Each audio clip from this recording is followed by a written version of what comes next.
माँ की भक्ति में डूबा है सारा संसार, माँ की महिमा का नहीं कोई पार। अपने भक्तों पर माँ करती है महिमा अपरंपार। हे माँ तेरी सदा ही जय हो बारंबार। दोस्तों, आप सभी को नवरात्रि की हार्दिक शुभकामनाएं। देवी भगवती की कृपा सदैव आपके और आपके घर परिवार पे यूं ही बरसती रहे। आज नवरात्रि का तृतीय दिन माँ चंद्रघंटा के लिए समर्पित है। आज हम श्री दुर्गा सप्तशती के चौथे अध्याय का श्रवण करेंगे। अध्याय को सुनने से पहले यदि आपने अभी तक हमारे चैनल को सब्सक्राइब नहीं किया है तो चैनल को सब्सक्राइब अवश्य कर लीजिए। साथ ही बेल आइकन के बटन को दबाना बिल्कुल ना भूलिए ताकि हमारी आने वाली वीडियोस की नोटिफिकेशन सबसे पहले आपके पास पहुंच सके और श्री दुर्गा सप्तशती पाठ के सभी अध्यायों को आप लोग सुन सके। तो दोस्तों, वीडियो शुरू करते हैं, अध्याय का श्रवण करते हैं। अध्याय का श्रवण करने के लिए आपको हाथ में अक्षत और पुष्प लेना है, माँ चंद्रघंटा के स्वरूप का ध्यान करना है, देवी भगवती का ध्यान करना है और शांत मन से एकाग्रचित होकर अध्याय को सुनना है। सिद्धि की इच्छा रखने वाले पुरुष जिनकी सेवा करते हैं तथा देवता जिन्हें सब ओर से घेरे रहते हैं, उन जया नाम वाली दुर्गा देवी का ध्यान करें। उनके श्री अंगों का आभा काले मेघ के समान है। वे अपने कटाक्षों के शत्रु समूह को भय प्रदान करती है। उनके मस्तक पर आबद्ध चंद्रमा की रेखा शोभा पाती है। वे अपने हाथों में शंख, चक्र, कृपाण, त्रिशूल धारण करती है और उनके 3 नेत्र वे सिंह के कंधे पर चढ़ी हुई हैं और अपने तेज से तीनों लोकों को परिपूर्ण कर रही हैं। तो मार्कंडेय ऋषि कहते हैं, अत्यंत पराक्रमी दुरात्मा महिषासुर तथा उसकी दैत्य सेना के देवी के हाथ से मारे जाने पर इंद्र आदि देवता के लिए गर्दन तथा कंध झुकाकर उन भगवती दुर्गा का उत्तम वचनों द्वारा स्तवन करने लगे। उस समय उनके सुंदर अंगों में अत्यंत हर्ष के कारण रोमांच हो आया तथा देवता बोले, संपूर्ण देवताओं की शक्ति का समुदाय ही जिनका स्वरूप है तथा जिन देवी के अपनी शक्ति से संपूर्ण जगत को व्यापित कर रखा है, समस्त देवताओं और महर्षियों की पूजनीय उन जगदम्बा को हम भक्ति भाव से नमस्कार करते हैं। हम लोगों का कल्याण करे। जिनकी अनुपम प्रभाव और बल का वर्णन करने में भगवान शेषनाग, ब्रह्मा जी तथा महादेव जी भी समर्थ नहीं है, वे भगवती चंडिका संपूर्ण जगत का पालन एवं अशुभ भय का नाश करने का विचार करें।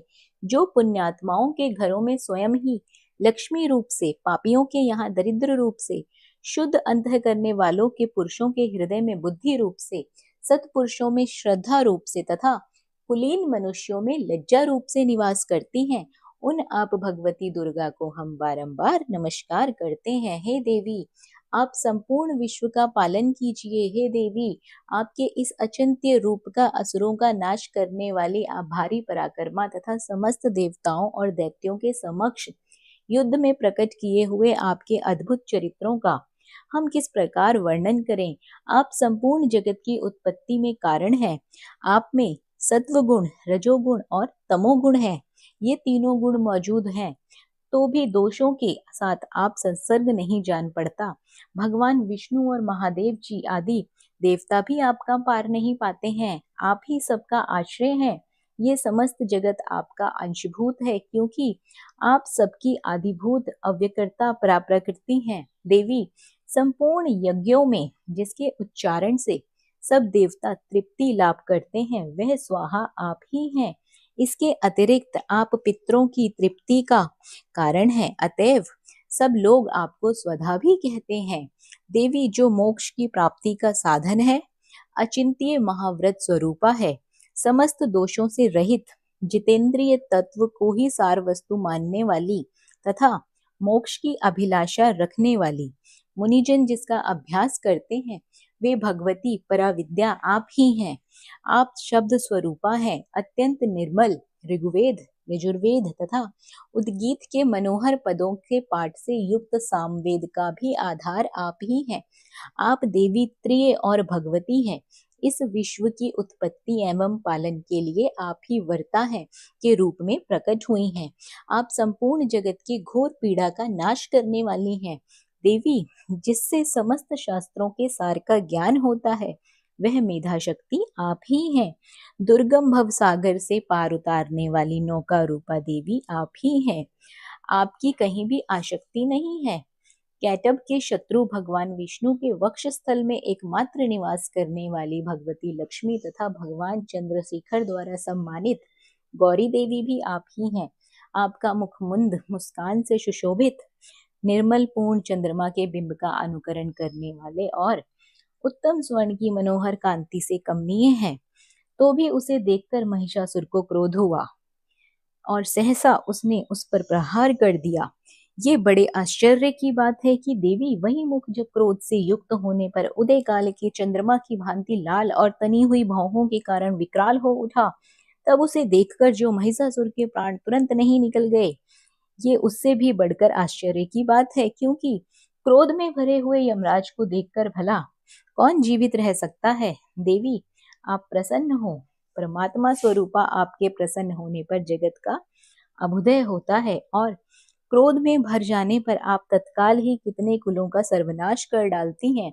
ये बात अभी अनुभव में आई है, क्योंकि महिषासुर की ये विशाल सेना क्षण भर में आपके कोप से नष्ट हो जाएगी। सदा अभुदय प्रदान करने वाली आप जिन पर प्रसन्न रहती हैं, वे ही देश में सम्मानित हैं। उन्हीं को धन और यश की प्राप्ति होती है। उन्हीं का धर्म कभी स्थिर नहीं होता और वे अपने हिष्टपुष्ट स्त्री पुत्र और भृत्यों के साथ धन्य माने जाते हैं। देवी, आपकी ही कृपा से पुण्यात्मा पुरुष प्रतिदिन अत्यंत श्रद्धा पूर्वक सदा सबका प्रकार कर धर्मानुकूल कर्म करता है और उसके प्रभाव से स्वर्ग लोक में जाता है। इसीलिए आप तीनों लोकों में निश्चय ही मनोवांछित फल देने वाली हैं। माँ दुर्गे, आप स्मरण करने पर सब प्राणियों का डर दूर करती हैं और स्वस्थ पुरुषों द्वारा चिंतन करने पर उन्हें परम कल्याणमयी बुद्धि प्रदान करती हैं। दुख, दरिद्र और भय हरने वाली देवी, आपके सिवा दूसरी कौन है जिसका चित्त सबका उपकार करने के लिए सदा ही दरिद्र रहता है। देवी, इन राक्षसों के मारने से संसार को सुख मिल जाएगा। ये राक्षस चिरकाल तक नरक में रहने के लिए भले ही पाप करते रहे हों, इस समय संग्राम में मृत्यु को प्राप्त होकर स्वर्गलोक में जाएं। निश्चय ही यही सोचकर आप शत्रुओं का वध करती हैं। आप शत्रुओं पर शस्त्रों से प्रहार क्यों करती हैं? समस्त असुरों को दृष्टिपात मात्र से ही भस्म क्यों नहीं कर देती? इसमें एक रहस्य है। ये शत्रु भी हमारे शस्त्रों से पवित्र होकर उत्तम लोक में जाएं। इस प्रकार उनके प्रति भी आपका विचार अत्यंत उत्तम रहता है। खड्ग के तेज पुंज की भयंकर दीप्ति से, आपके त्रिशूल के अग्रभाग की घनीभूति प्रभाव से चौंधियाकर जो असुरों की आंखें फूट न गई, उसमें ये कारण यही था कि वे मनोहर रश्मियों से युक्त चंद्रमा के समान आनंद प्रदान करने वाले आपके सुंदर मुख का दर्शन करते हैं। देवी, आपका शील दुराचारियों के बुरे बर्ताव को दूर करने वाला है तथा आपका स्वरूप ऐसा है जो कभी चिंतन में नहीं आ सकता, जिसकी कभी दूसरों से तुलना भी नहीं की जा सकती, तथा आपका बल और पराक्रम तो उन दैत्यों का भी नाश करने वाला है जो कभी देवताओं के पराक्रम को भी नष्ट कर चुके थे। इस प्रकार आपने शत्रुओं पर भी अपनी दया प्रकट की है। हे वरदायिनी देवी, आपके इस पराक्रम की किसके साथ तुलना हो सकती है भला? तथा शत्रुओं को भय देने वाली अत्यंत मनोहर ऐसा रूप भी आपके सिवा कहाँ है? हृदय में कृपाल और युद्ध में निष्ठुरता, ये दोनों बातें लोगों के भीतर केवल आप में ही हैं। हे माता, आपने शत्रुओं का नाश करके इस समस्त त्रिलोकी की रक्षा की है। उन शत्रुओं को भी युद्ध भूमि में मारकर स्वर्गलोक में पहुंचाया है तथा उन्मत्त दैत्यों से प्राप्त होने वाली हम लोगों के भय को दूर कर दिया है। आपको हमारा बारंबार नमस्कार है। देवी, आप शूल से हमारी रक्षा करें। अंबिका, आप खड्ग से हमारी रक्षा करें तथा घंटा की ध्वनि से, धनुष की टंकार से हम लोगों की रक्षा करें। हे चंडिके, पूर्व पश्चिम दक्षिण दिशा में आप हमारी रक्षा करें तथा हे ईश्वरी, अपने त्रिशूल को घुमाकर आप उत्तर दिशा में भी हमारी रक्षा करें। तीनों लोकों में आपके जो परम सुंदर एवं अत्यंत भयंकर रूप विचरते रहते हैं, उनके द्वारा भी आप हमारे भूलों की रक्षा करें। अंबिके, आपके कर पल्लवों में शोभा पाने वाले खड्ग, शूल, गदा आदि जो अस्त्र शस्त्र हैं, उन सब के द्वारा और आप सब की ओर से हमारी रक्षा करें।